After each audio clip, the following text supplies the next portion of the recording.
Hola, ¿cómo están todos? Bienvenidos. Quiero compartir con ustedes una presentación que hice sobre algunas generalidades del curso. La presentación va a llevar más o menos unos 40 minutos, así que ajusten sus cinturones y vamos arriba. Vamos a hablar un poquito sobre los contenidos y bibliografía del curso. Estoy tosiendo, pero no tengo coronavirus, te aviso, estoy tosiendo hace como un mes. Así que no se preocupen, igual no se contagia por acá. Vamos a hablar un poquito sobre la evaluación, tips para llevar el curso. Y al final les voy a contar qué es el PER. Son las siglas de Physics Education Research. En inglés no es el más refinado, pero bueno, es eso y vamos a ver al final porque vamos a hablar un poquito de eso. Así que arranquemos.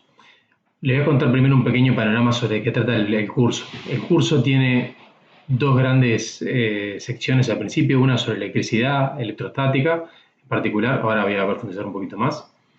Otra sección sobre fenómenos magnéticos, para finalmente fusionar la electricidad con el magnetismo y terminar hablando de las ondas electromagnéticas, que es el espectro electromagnético, qué diferencias hay entre los distintos tipos de onda. Y el último trámite del curso vamos a enfocarnos específicamente en cuál es el comportamiento de la luz y qué rol tuvo Einstein en el desarrollo de los diferentes modelos sobre la luz. En particular, en electrostática, vamos a arrancar hablando sobre fenómenos de electrización por contacto, por inducción. Bueno, van a tener la posibilidad de leer eso en breve. Vamos a hablar de la ley de Coulomb. Después vamos a ir al concepto de campo eléctrico, que es uno de los conceptos, es muy abstracto, pero a la vez es uno de los conceptos fundamentales del curso, para terminar como una primera parte del curso tratando sobre la diferencia potencial o voltaje, como se le llama vulgarmente. El siguiente gran tema tiene que ver con lo que se llama electrocinética. Vamos a trabajar con circuitos eléctricos. Vamos a ver bien desde el punto de vista de los circuitos eléctricos cuál es la diferencia entre un conductor y un aislante. De ahí nos vamos a ir a lo que se llama magnetostática. La magnetostática son todos los fenómenos magnéticos asociados con campos magnéticos que no cambian en el tiempo. Me faltó decir hoy que la electrostática son los fenómenos eléctricos asociados con las partículas cargadas que están en reposo. Y eso significa con campos eléctricos que no cambian con el tiempo. Así que por un lado electrostática, campos eléctricos no cambian con el tiempo. Después vamos a ver bien qué son. Y magnetostática, campos magnéticos que no cambian con el tiempo. Vamos a hablar de los imanes, obviamente, acá tiene una imagen de limadura de hierro, lo que se llama la línea de campo magnético. Vamos a ver los fundamentos físicos de la construcción de motores, en particular el efecto que produce un campo magnético sobre una corriente eléctrica. Y después vamos a ver cómo una corriente eléctrica también puede generar un campo magnético. Cuando terminemos con esas tres grandes partes que son de alguna forma los cimientos para poder avanzar y profundizar en el curso, nos vamos a meter directo en lo que va a ser la fusión de la electricidad con el magnetismo y vamos a ir al electromagnetismo. En particular vamos a tratar qué fenómenos se producen cuando vos tenés un campo magnético que cambia con el tiempo y después qué fenómenos se producen cuando vos tenés un campo eléctrico que varía en el tiempo. Así que recapitulemos, vamos a hablar al principio de año de campos eléctricos estáticos o electrostática, que son campos generados por partículas cargadas que están en reposo. Vamos a hablar de campos magnéticos estáticos, que son los campos magnéticos generados por corrientes que no cambian con el tiempo o por imanes, que están fijos. Y después vamos a ver qué pasa cuando vos tenés un campo magnético que cambia con el tiempo o un campo eléctrico que cambia con el tiempo. Eso después nos va a llevar a tratar de entender, por ejemplo, cómo se generan las ondas electromagnéticas, como por ejemplo una corriente eléctrica que cambia con el tiempo, o objetos cargados que están en movimiento o acelerándose. Por último, como les comentaba por arriba al principio, vamos a hablar sobre la luz, cómo se comporta la luz.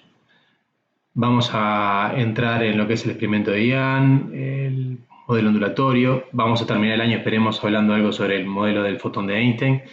Así que eso es un panorama un poquito grande, sin entrar en detalles, porque no es el objetivo ahora, de qué trata el curso. Este curso en particular es súper importante para nosotros en la formación de profesorado.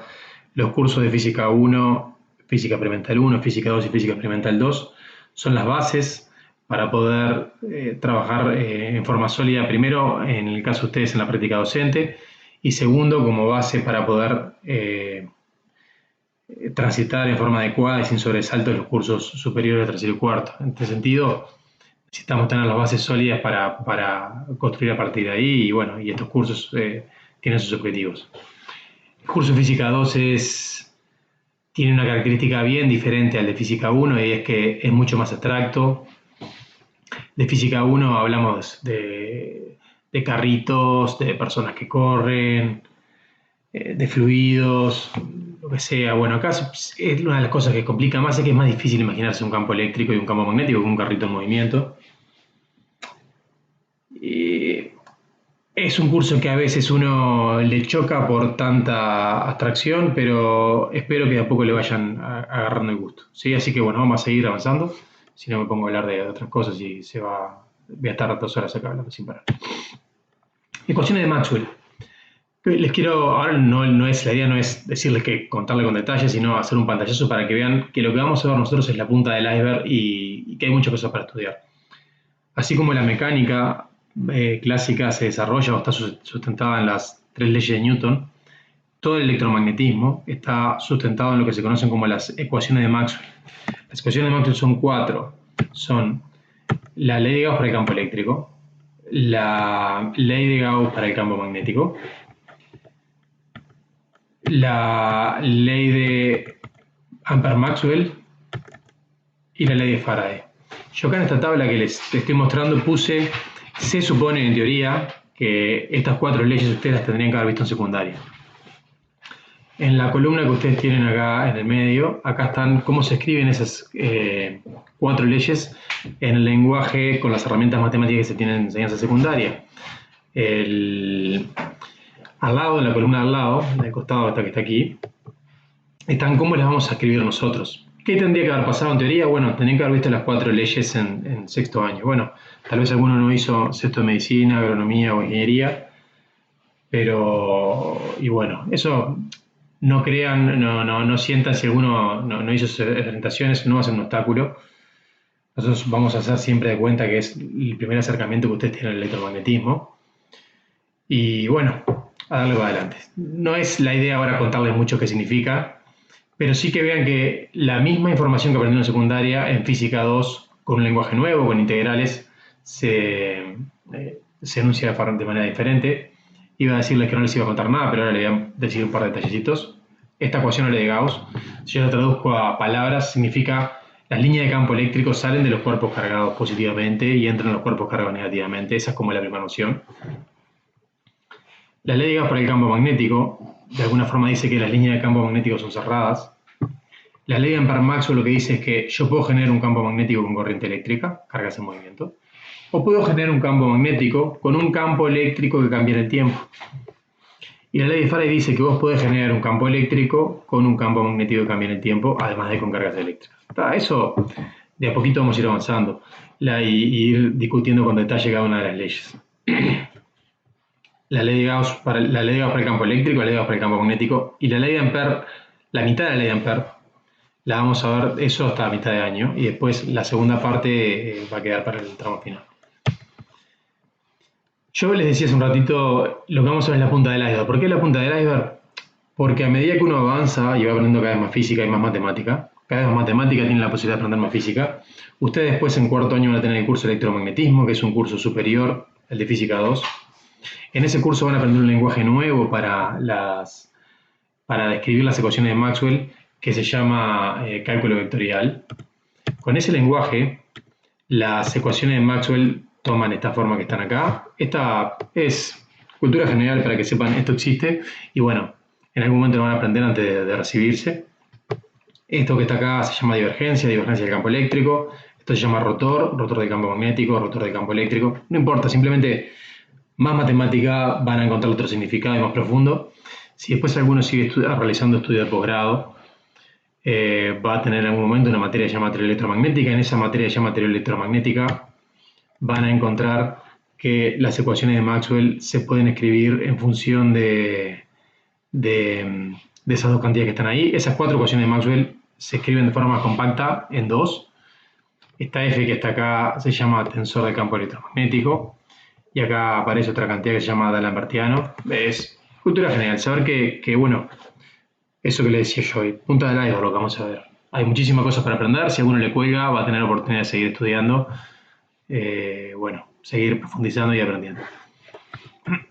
Sobre la bibliografía del curso, bien simple. Los textos que estoy mostrando acá son textos básicos que se pueden utilizar. Ustedes en Física 1 generalmente estudiaron con Jan Friedman, Sierra-Szymanski. A mí particularmente ese libro no me gusta. De hecho, no sé si lo conversé en la presentación, yo en el año 2018 di el curso de Física 1 con Daniel. Con Daniel acordamos seguir usando ese año el Sierra-Szymanski y seguir usándolo simplemente porque tenemos libro para prestar en el IPA, pero no es el libro más adecuado. Yo estoy más afín con utilizar el Sarwate y Hewitt. Ese libro yo lo subí a la plataforma en PDF, está en alta calidad, así que lo van a poder leer cómodamente. Después subí el Giancoli, que es otro libro interesante que se puede utilizar. También subí el SIARS, porque algunos si está acostumbrado a que leerlo, lo puede leer. Yo preferiría que leyeran el Sarwate Hewitt. De hecho, yo les voy a mandar las secciones de ahí. Y después les voy a mandar un capítulo en particular de Holiday Rennick. El Holiday Rennick es un libro espectacular, pero tiene un nivel de dificultad un poquito superior al del Sarwate, a los otros 4 que están ahí. Así que yo recomendaría leer, si alguno tiene el Holiday Rennick, el volumen 2, recomendaría leerlo después de haber leído los capítulos respectivos de cualquiera de los otros libros, ¿no? Sobre la evaluación, en principio esperemos que volver a la clase pronto, pero la idea original de la evaluación sigue más o menos las pautas con las que trabajaron con Daniel en Física 1 o con Ana Julia. La idea es hacer 3 pruebas individuales, un escrito y 2 parciales, 2 evaluaciones orales grupales y actividades domiciliarias con entrega de problemas y actividades en plataforma. ¿Cómo se divide eso en cuánto porcentajes? Las pruebas escritas van a pesar un 54% de la nota del año. Las 2 evaluaciones orales grupales un 31%. Me salió un cordobés ahí. Y las actividades domiciliarias un 15%. Las pruebas escritas no pesan todas las mismas. El primer escrito va a ser un 16% de la nota del año. El primer parcial un 18%. Y el segundo parcial un 20%. Al igual que en Física 1, la idea es que el escrito sea en mayo y el primer parcial en agosto, de forma de que queden separados de los parciales del resto de las materias, y el único que quedaría medio conjunto con el pelotón es el segundo parcial. 2 evaluaciones orales grupales, estamos pensando en grupos de 2 o 3 personas, máximo 3 personas. La primera de 14%, la segunda un 17%. Las evaluaciones orales serían una en julio y la otra en septiembre. Y las actividades domiciliares, estamos pensando en 3 actividades domiciliares, cada una que pese un 5%. En cuanto a la entrega de problemas, la idea es usar la misma rúbrica que usaron con Daniel y después conversaremos un poquito más sobre eso. Vamos a ver en qué hay que enfocarse de la rúbrica. La idea no es resolver un problema con la rúbrica, siguiendo los pasos, siguiendo el orden de la rúbrica, sin usar la rúbrica para ordenarse, pero vamos a hablar de eso más adelante. Tips para llevar el curso, esto lo tuve que adaptar porque es online. Bueno, realizar una primera lectura con profundidad del libro del curso. Anotar las dudas que vayan surgiendo. Hacer el método de la tapadita con los problemas resueltos. ¿A qué me refiero con eso? Si encuentran un problema resuelto en el libro, tapan la resolución, lo tratan de resolver y después empiezan a mirar de a poquito cómo se resuelve y van desmenuzándolo. Los problemas muestras son una buena forma de aprender física, pero para ello uno tiene que seguirlos con responsabilidad y leerlos con mucha atención y al lado ir viéndolos con un cuaderno y un lápiz al lado para ir anotando las cuentas que va haciendo, las hipótesis que hace, cómo lo va resolviendo. Esa es la forma de usarlo para aprender. Y les recomiendo también que usen simuladores, como por ejemplo puede ser el PET, que entren en la página del PET y busquen simuladores que van a ser bien útiles. Siguiente, utilizar medios electrónicos, por ejemplo la plataforma Zoom, para conversar con algún compañero sobre la temática estudiada e intercambiar opiniones y dudas. Empezar a resolver los problemas del repartido y retomar la lectura. ¿A qué me refiero con retomar la lectura? Y es muy difícil que a uno de los problemas le salgan todos de entrada. De hecho, si pasara eso sería muy aburrido. Entonces uno cuando se topa con un problema, a veces se da cuenta que hubo algo que no le quedó claro y tiene que retomar la lectura y volver a leer y de ahí sí volver a engancharse con los problemas. No atascarse. El cerebro trabaja en paralelo. ¿Qué quiero decir con eso? Bueno, me tranqué con un problema. De repente converso con un compañero, lo vuelvo a pensar, vuelvo a arrancar desde el principio, ver si las hipótesis eran correctas, tratar de pensar otro enfoque. Pero si pasa un rato y me tranco, no puedo, ni tengo que intentar no frustrarme y pasar otro problema. Yo paso otro problema, el cerebro funciona en paralelo. El cerebro en algún lugar, sin decirles, sin avisarles a ustedes, sigue pensando en ese problema y cuando lo retomen, tal vez lo puedan resolver de forma mucho más simple. Finalmente, ya entramos acá en la parte metafísica. Esta frase dice, a veces tienes que dar medio paso atrás para dar 2 pasos adelante. ¿A qué me refiero con esto? Si ustedes sienten que tienen dificultades para entender parte del texto del Serway, uno lo que tiene que hacer es dar un pasito atrás, es decir, leer, por ejemplo, la sección correspondiente o similar del Física General del Barenga, o del Física Conceptual de Hewitt, o alguno que tengan a la vuelta que sea del sector liceo. Queda feo, pero le puedo recomendar el libro de electromagnetismo cuántica y relatividad que escribimos con Bacheta y con Bonda. Ese libro ustedes, si están registrados en la biblioteca Ceibal o se registran en la biblioteca Ceibal, lo pueden descargar gratis. Entonces, cuando hay temas que no les quedan claros al nivel que debería corresponder de curso, hay que dar un pasito atrás o medio paso atrás, tratar de entenderlo en un nivel un poquito más básico y después sí basarse en eso para avanzar. Pero nunca decir me tranqué y esto no lo entiendo. Siempre tengo opciones. Y en física muchas veces ir un poquito para atrás es la mejor opción. Bueno, en la última parte de la presentación voy a hablar un poquito sobre PER. Y les voy a contar un poco sobre por qué fue que con Daniel y con Ana les mandó una prueba diagnóstica que eran unas preguntas múltiple opción, de dónde surge eso y bueno, y por qué vamos a hacer algo parecido nosotros acá, que va a ser su primera tarea del año. En la década de los 70 es cuando se empezó a ser más notorio por parte de los investigadores la dificultad de los estudiantes en aprender física y es cuando se empezó a crear una rama de la física que es la investigación en la ciencia de la física. Esa rama se encarga de meterse en la cabeza de los estudiantes, tratar de pensar cuáles son sus dificultades y a partir de ahí desarrollar estrategias que permitan abordar esas dificultades para obtener mejores logros de aprendizaje. Eso es más o menos un resumen muy vago, pero una idea de qué es la investigación en educación en física. Es investigación muy amplia, investiga de cuestiones de psicología hasta cómo resuelven los problemas de los estudiantes. Hoy en día utilizan herramientas como el seguimiento ocular o imágenes de resonancia magnética para ver cómo se comportan los estudiantes cuando están aprendiendo, etcétera, etcétera. Uno de los principales resultados que se encontró en el PER es que se demostró que los cursos enseñados con herramientas tradicionales, los cursos con metodologías positivas, son los que tienen peores resultados. Quiero contar cómo fue que se llegó a esa conclusión. El origen tiene que ver con un trabajo publicado en el año 1992 en la revista de Physics Teacher, donde se publicó un test que se llama Force Concept Inventory. Este test tiene 30 preguntas. Después ese test, algunos investigadores lo dividieron en 2 test de 14 preguntas, que son los que ustedes hicieron con Daniel o con Ana al principio de fin de año. El test evalúa los conceptos de cinemática y dinámica y tiene en cuenta las percepciones previas de los estudiantes. ¿Qué significa esto?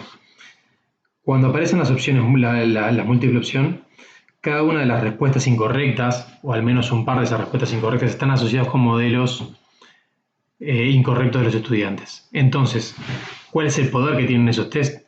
Si el test está bien hecho, como pasa estos test que están basados en investigaciones, después de que uno terminó el test, sea quien sea, si alguien le pregunta, ¿cómo te fue? Y va a decir, bueno, me fue bárbaro, hice todo bien. ¿Por qué? Porque va a encontrar dentro de las opciones la opción que refleja la manera en la cual piensa. Entonces, estos test permiten, si se pone al principio y al final, ver cómo evolucionaron los modelos de los estudiantes. Y aparte permiten medir la eficacia de la metodología de enseñanza.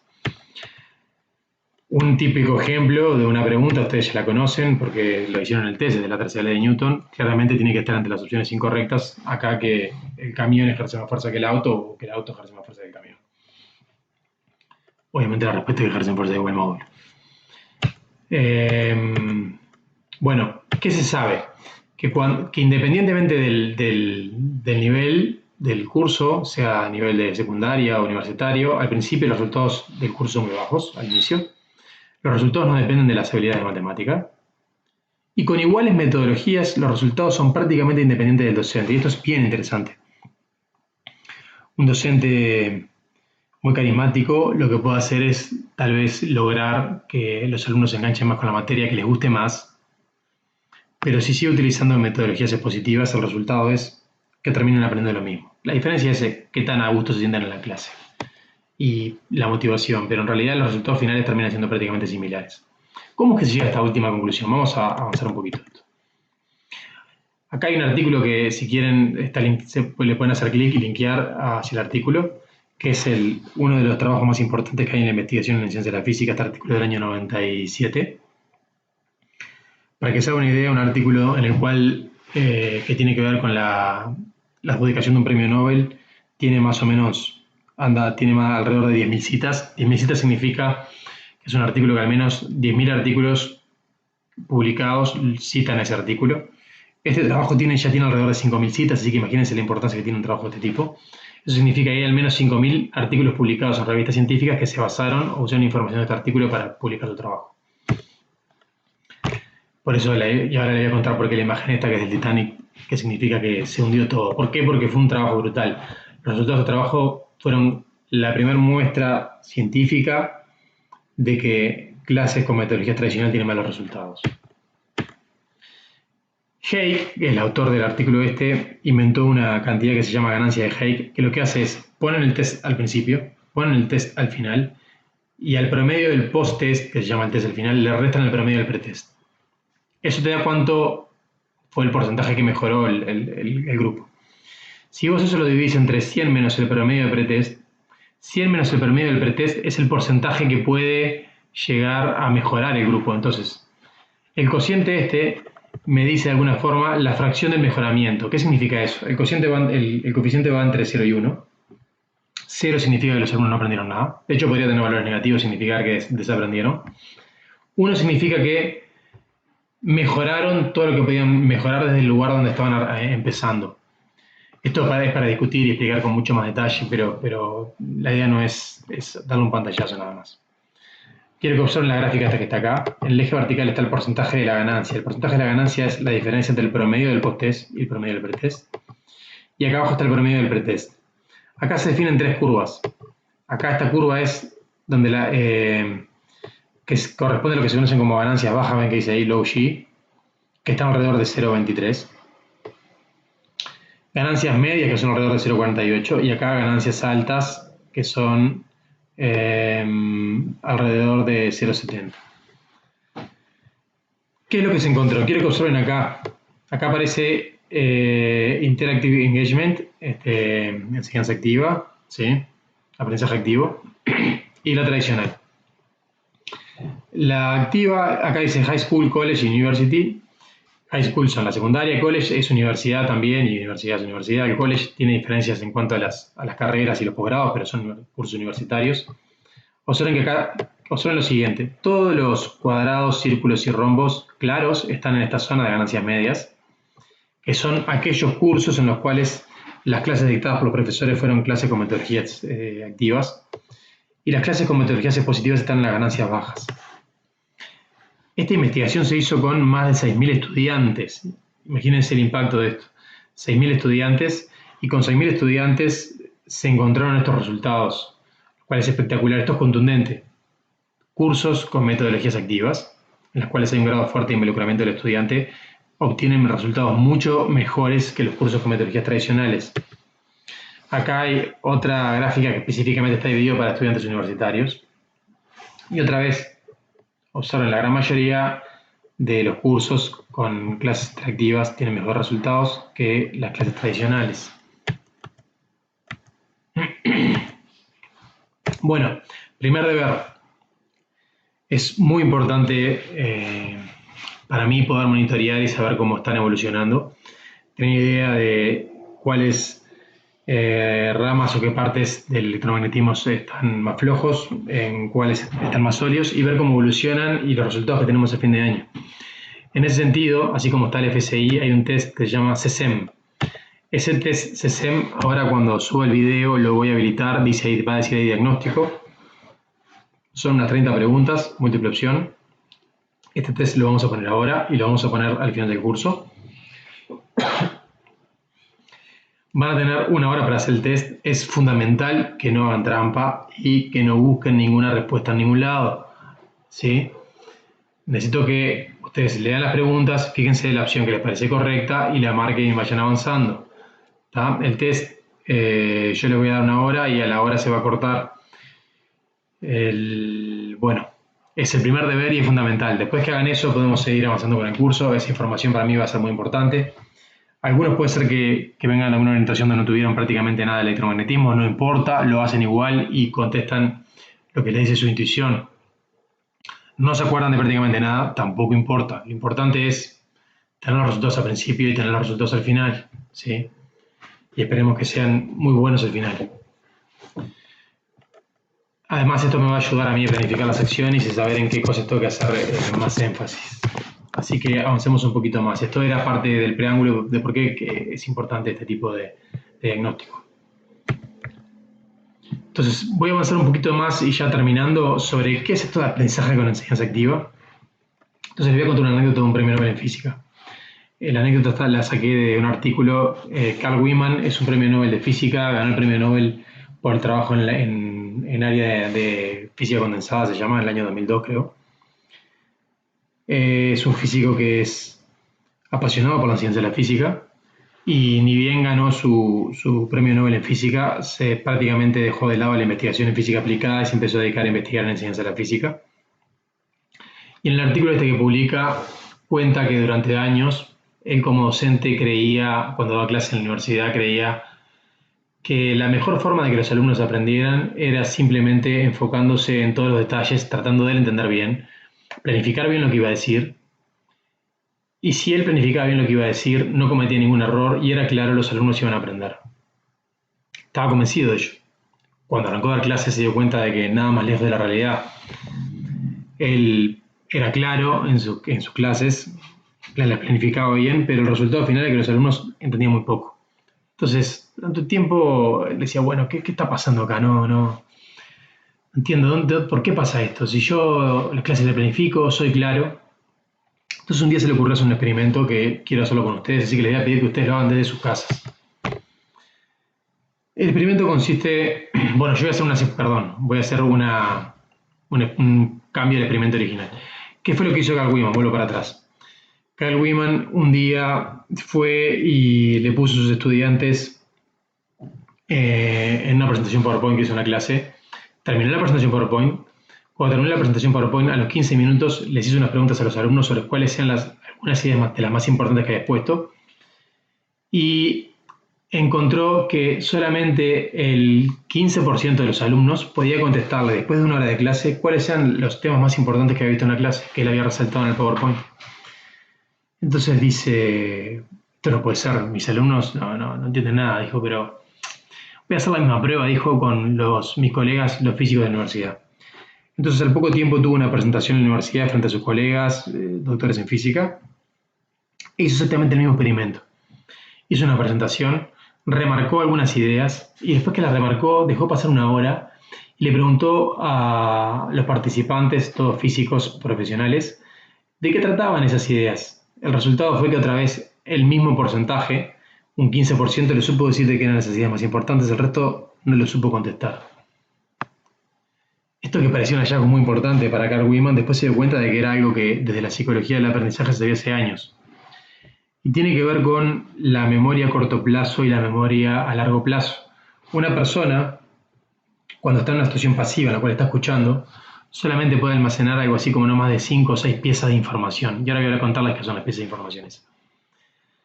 Entonces, después de estar más de 15 minutos escuchando una clase callado, sin hacer absolutamente nada en una situación pasiva, el resultado es que el cerebro de alguna forma se sobrecarga y todo el resto es ruido, no aprende nada.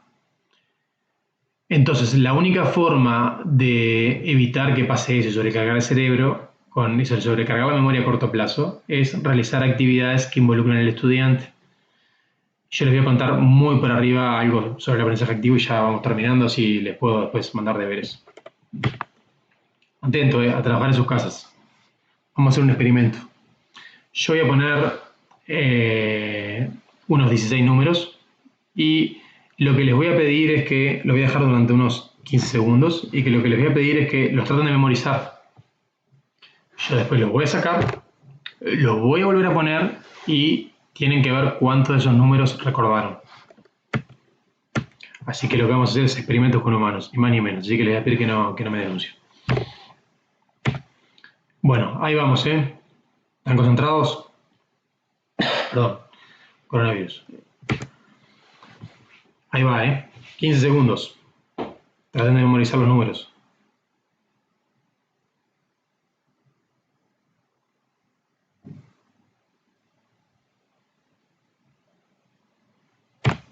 Bueno, esperemos que estén bien de la memoria.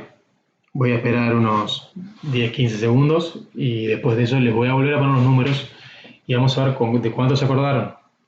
Vamos a ver, no, porque no voy a saber la respuesta, pero tengo una intuición de cuánto se van a haber acordado más o menos.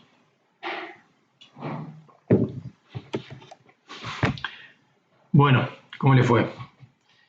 Me imagino que no muy bien. Alguno capaz que sea medio extraterrestre se acordaba de 10 números, pero en general, en promedio, se acuerdan de 5 o 6 números. Y cuando digo se acuerdan, me refiero en el orden que tienen que ser, ¿no? Porque obviamente yo puedo decir 0, 1, 2, 3, 4, 5, 6, 7, 8, 9 y los voy a tener todos. ¿Sí? Voy a hacer la prueba otra vez. Voy a cambiar los números. Atento, ¿eh? Ahí vamos.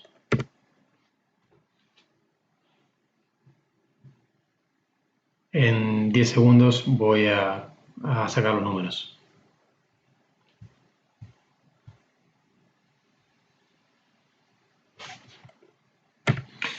Tengo la leve sensación que ahora van a tener mejores resultados.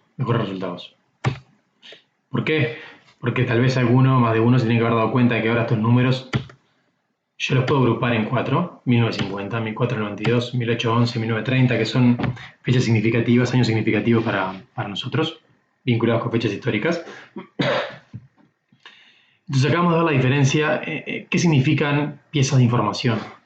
Las piezas de información que puede almacenar la memoria a corto plazo tienen que ver con cómo uno puede linkear o vincular la información con información que uno posee. ¿Qué significa eso? Eso significa que si yo logro presentar un material donde lo pueda conectar con cosas que el estudiante ya conoce o con formas de pensar del estudiante, yo voy a tener mejores resultados como docente que si yo no tomo en cuenta la manera en que piensan los alumnos. Ustedes este año van a tener en segundo el curso de Psicología del Aprendizaje y van a estudiar a Ausubel. Ausubel es un autor muy importante y tiene una frase muy famosa que dice algo así: averigua lo que sabe el estudiante y enseña en consecuencia. Y eso es lo que uno tiene que hacer si quiere tener clases efectivas. Nosotros este año vamos a usar toda la maquinaria, cuando tengamos las clases presenciales, toda la maquinaria de la psicología de aprendizaje. Vamos a usar cosas de Vygotsky que van a ver, cosas de Ausubel, de Brunner, y vamos a hablar un poquito, algo de eso voy a contar ahora rápidamente. Los principios cognitivos del aprendizaje activo son 5. Principio del constructivismo. Sí, esto tiene que ver con Piaget. Uno tiene que construir los conocimientos a partir de lo que los estudiantes saben. Eso permite desarrollarlos, generar mejores aprendizajes. El principio del cambio tiene que ver con que es más difícil modificar las ideas que los alumnos tienen. Más difícil modificar un modelo que no se ajusta a la realidad que generar un modelo nuevo. Entonces, vamos a ver un pequeño ejemplo. Imagínense la siguiente situación. ¿Por qué se produce el verano y el invierno? Una idea muy arraigada es que el verano es cuando la Tierra está más cerca del Sol y que el invierno es cuando la Tierra está más lejos. Esa idea que es errónea tiene que ver con que estamos acostumbrados o sabemos que si yo acerco las manos al fuego, por ejemplo, voy a sentir más calor y si las alejo la voy a sentir más frío. Entonces uno esas ideas que tiene las lleva y dice, bueno, si esto funciona acá, seguramente pase lo mismo con la Tierra. La razón por la cual hay verano y invierno tiene que ver con el eje de rotación de la Tierra, no con eso. Pero si yo cuando voy a enseñar las estaciones No tomo en cuenta que hay alumnos que tienen esas ideas y no trato de mostrarles que esas ideas son incorrectas. El alumno me va a escuchar, muy bien, qué interesante eso, pero cuando termine la clase va a volver a reflotar y aparecer su idea sobre que las estaciones tienen que ver con la distancia entre la Tierra y el Sol. Y así pasa con cualquier tema de física. Y estas son cosas que uno tiene que tener en cuenta. Yo entiendo cuáles son las dificultades y cuáles son los modelos de los estudiantes, sé cómo atacarlos y partir de eso y mostrarles por qué están equivocados para poder enseñar y tener clases más efectivas. El principio del contexto, que me lo salteé, tiene que ver con que uno, cuando aprende las cosas en un contexto, después le cuesta trasladarlo a una situación diferente, entonces tiene que enseñar determinados modelos, determinados conceptos en una situación y después enseñarlas en otras diferentes para que el alumno sea capaz de poder trasladarlas. El principio de individualidad es fundamental, tiene que ver con que todos en general aprendemos de forma diferente y no a todos nos son de igual de efectivos las distintas estrategias de enseñanza. Entonces, la forma de tener un curso que sea efectivo es no abusando de una estrategia de enseñanza. Puede ser que a algunos de ustedes la metodología expositiva sea útil, no digo que no, pero es un porcentaje muy pequeño. Puede ser que a algunos de ustedes una dinámica, algún tipo de dinámica grupal en particular sea muy efectiva y para otros no. Entonces uno tiene que, como docente, tener varias estrategias de enseñanza y usar distintas estrategias durante todo el año para considerar y tomar en cuenta las diferencias en los estudiantes y poder potenciar y reconocer las individualidades. Por último está el principio del mensaje social que está relacionado con Vygotsky, que lo van a ver en Psicología del Aprendizaje. Y bueno, tiene que ver con que uno aprende de mejor manera en ambientes sociales. ¿Qué significa esto traducido al español? No hay mejor forma de aprender que estudiando con un par. Y física es una materia ideal para estudiar con un compañero. Uno necesita estudiar, necesita discutir, necesita conversar, compartir ideas. Uno a veces cree que entiende algo y se da cuenta que no lo entiende cuando se lo tiene que explicar a otro. Entonces, enseñar a otros es una de las formas más efectivas de aprendizaje. Entonces, no se puede estudiar solo, hay que discutir, conversar con el compañero, sacarse las dudas, tratar de ponerse en el rol de docente y enseñar al compañero. Y estos son los que se conocen como los 5 principios cognitivos del aprendizaje activo, donde el profesor es una guía en el proceso de aprendizaje. Muchas de esas estrategias están dentro de lo que se conoce como la sigla POD: predecir, observar, discutir, sintetizar. Vamos a hablar bastante de esto en el año cuando arranquemos con el curso presencial. En principio, ¿qué vamos a hacer en el año cuando tengamos clases presenciales? Yo acá les voy a nombrar, o les voy a poner los titulares, de estrategias de enseñanza de las más conocidas que vamos a utilizar. Una se llama Model Instruction, física en tiempo real, clases demostrativas interactivas, tutoriales de física introductoria e instrucción de pares. Esas van a ser las 5 grandes estrategias de enseñanza que vamos a usar en el año y la vamos a ir mezclando y mechando cuando tengamos las clases presenciales. Si a alguno le interesa, con estos títulos ya puede chusmear y buscar, tiene que mirar en inglés, los nombres en inglés porque son estrategias desarrolladas en Yanquilandia. Es Real Time Physics, Interactive Lecture Demonstration, Peer Instruction, en mi inglés poco refinado. Pero pueden buscar, si a uno le interesa le puedo pasar material, también hay algo material en español. Así que por ahí estamos terminando la introducción. Así que ahora no nos queda otra que arrancar a laburar. ¿Cómo vamos a seguir? Bueno, ya tienen marcado el primer deber, que es hacer el diagnóstico, obligación moral y cívica de hacer el diagnóstico entre hoy y mañana. Yo ahora, ni bien termine con el video voy a subirles un video con una introducción, unos tips sobre en qué hay que enfocarse para lo que hay que estudiar. Lo que se viene ahora es leer las primeras 3 secciones del Survey después de que hagan la prueba diagnóstica, no hagan trampa. Así que yo voy a subir un videito en breve con cosas en las que quiero que se enfoquen. Les voy a contar qué problemas tienen que intentar resolver y después les voy a dar un par de días de paz y el sábado seguramente subo un video donde voy a resolver un problema del repartido y les voy a dejar una pregunta sobre un experimento que voy a hacer, que voy a filmar y les voy a pedir a ver qué predigan que es lo que va a ocurrir. Así que más o menos por ahí va a estar la cosa. ¿Tá? Y así que estamos en contacto y vamos arriba. Recuerden que la comunicación ahora es a partir de la plataforma. Hay un foro de consultas y novedades dentro de Física 2 y otro foro de consultas y novedades dentro de Física Experimental 2. Yo ahora quiero que estos días se concentren en Física 2, así que lo que pensaba subir de Física Experimental 2 voy a esperar un par de días, seguramente hasta el domingo, hay que subir esas cosas, así que ahora quiero que se concentren en esto, ¿tá? Y no duden en mandarme un correo o cualquier cosa, no duden en juntarse y conversar entre ustedes. Yo les recomiendo que si no tienen problema con el internet, hacerse una cuenta en Zoom, que es gratuita y pueden tener videoconferencias uno a uno de forma gratuita, en forma ilimitada. Entre más de uno son 40 minutos, así que ahí de repente tendrían que usar otra plataforma, pero hay que estudiar en equipos, ¿tá? Bueno, vamos arriba. Que la fuerza los acompañe.